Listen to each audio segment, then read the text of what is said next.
Episode 59. Han Li was now certain the woman inside the room was the Yan Shi he was looking for. And this girl must be Mo Kaihuan. It seems she was truly lucky to find the right place on her first try. Han Li reached inside his robes, feeling for Dr. Mo's handwritten letter and the token he kept close to his chest. It was time to step out and meet them. Mother, that imposter ran into me in the back garden today and actually tried to fawn all over me. He was showing off his meager literary talents, acting like he thought he was some master of both pen and sword. It was so annoying. The girl's words came as a complete shock to Han Li. The foot he had already lifted unconsciously withdrew. Be polite to that Mr. Wu. He's your nominal future brother-in-law, after all. Don't let him see through the act. My poor eldest sister has to put up with that guy pestering her all day, and on top of that, she has to act all lovesick and smitten. It must be torture for her. If it were me, I'd have cut him down ages ago. There's just no other way. While we all know this Wu is a fraud, and we've already uncovered his background, to buy us more time, we have no choice but to sacrifice your eldest sister's reputation and play along with his charade. After all, the enemy's forces are overwhelming. If they realize they can't trick us, they'll likely launch a full-scale assault immediately. In that case, we'd stand no chance at all. That Wu is truly despicable. In his forged letter, he actually dared to use father's name to demand that eldest sister marry him. It's absolutely infuriating. But it's a good thing he specified your eldest sister. If he demanded you or Feng Wu to marry him, I truly wouldn't have known what to do. With your temperaments and Feng Wu's, how could you possibly endure putting on a polite front with someone like him? It's just poor Yuzhu, all alone. I wonder if your father will blame me when he returns. Mother, why would father ever blame you? Wasn't it big sister herself who volunteered to deal with that Wu fellow? Silly child. Yuzhu is doing this for the sake of our Mo Manor and the Golden Exchange Society. But your mother would never truly marry your eldest sister to him.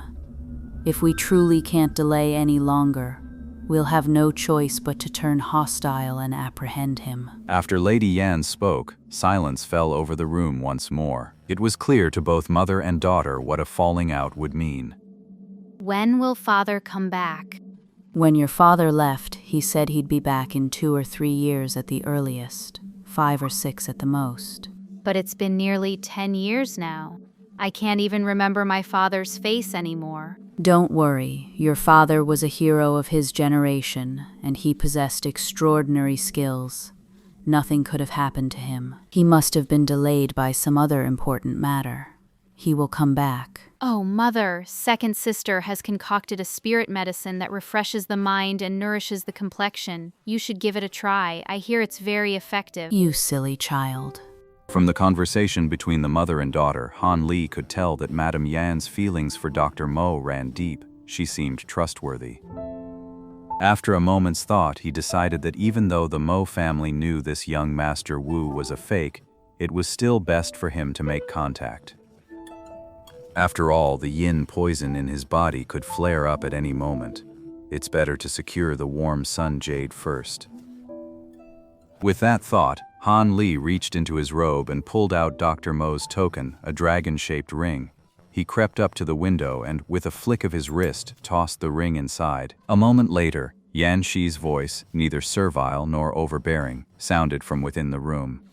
Who is the honored guest gracing my humble home? Please forgive me for not coming out to greet you. Huh? It's a ring? This ring, it looks so familiar. Ah, it looks just like the one you wear, Mother. Come take a look. That's the dragon-tattooed ring. Han Li, hearing the other party recognize the token, gave the door 2 light knocks. Disciple Han Li, sent by Master Mo, has come to pay his respects to the Master's wife. Come in. Han Li then gently pushed the door open and stepped inside. As soon as he entered the room, Han Li spotted a beautiful woman in her 30s seated in a wooden chair. Behind her stood a lovely girl of 15 or 16, whose features bore a striking resemblance to the older woman's.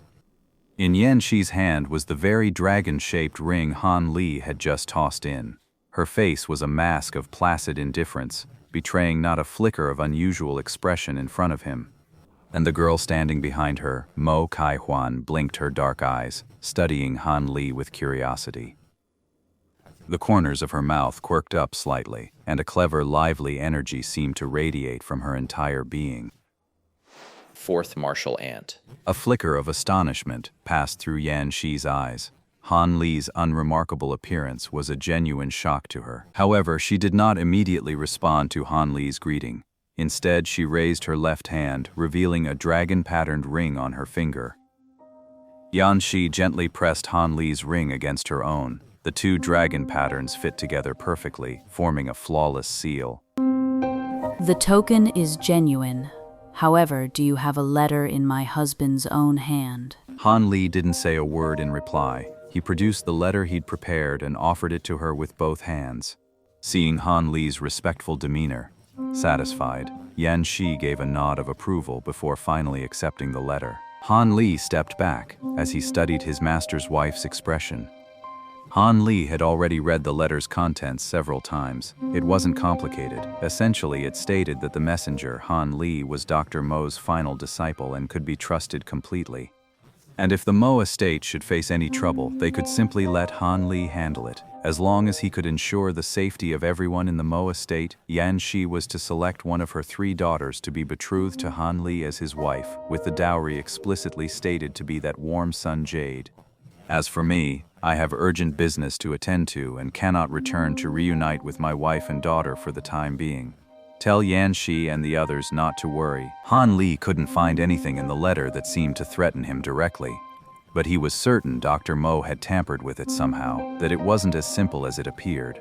But since he couldn't figure out the letter's secret himself, and he still hoped to win the Mo family's trust as soon as possible, he had no choice but to grit his teeth and hand it over to Lady Yan.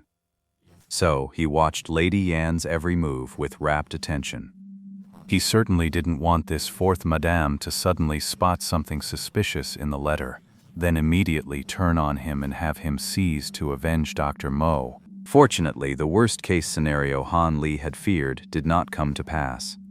After reading the letter, Yan Shi just furrowed her brow, her face etched with deep worry, as if she was grappling with a difficult decision.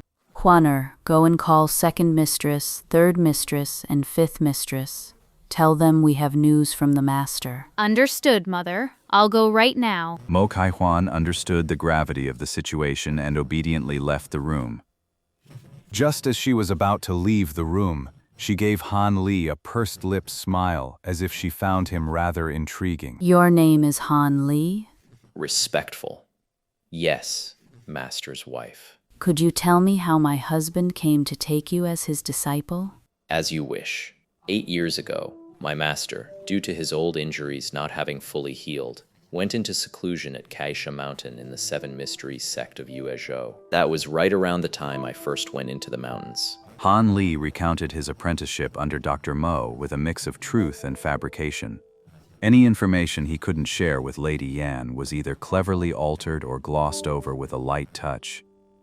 Yet even so, Lady Yan listened with rapt attention, completely engrossed.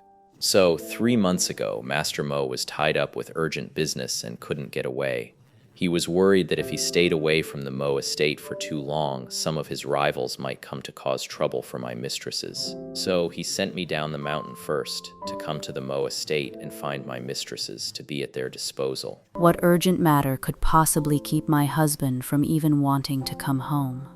After hearing Han Li's account of his apprenticeship, a tale that was both fabricated and true, Lady Yan let out a sigh. She then asked, her voice soft and drifting. Master Mo didn't tell me, but it must be something of great importance. Did your master tell you to keep it a secret from us? Absolutely not. Han Li said the words, but inwardly he could only sigh. This Lady Yan is truly a suspicious one. Madame Yan looked as if she wasn't ready to give up, poised to ask another question. Just then, a flurry of footsteps sounded outside the room. Before anyone could enter, A sultry, coquettish voice called out. Fourth sister, is it true? Have we really heard news of our husband? That deadbeat. He ran off for over a decade. Does he want us sisters to live like widows? Han Li was initially taken aback by the sweet, cooing voice, but then, surprised, he was utterly shocked by what she said. This lady is a bit too fierce, isn't she? Third sister, watch your words. There are others in the room. Understood. But I heard the messenger is another of my husband's favorite disciples. Could this one be a fake too? What do you think, fifth sister? Not a chance. If fourth sister called us here, then this person must be at least 70 or 80% trustworthy. That's true. Fourth sister's judgment is something I truly admire. Sister Zhao's voice teased, though it was hard to tell if she was being sarcastic or genuinely praising Lady Yan. Han Li heard this and stole a glance at Lady Yan. She had one hand pressed to her temple, looking utterly exasperated.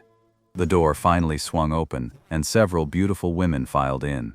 Mo Kaihuan followed at the very end, her plump red lips pouting as if she was nursing a private grievance.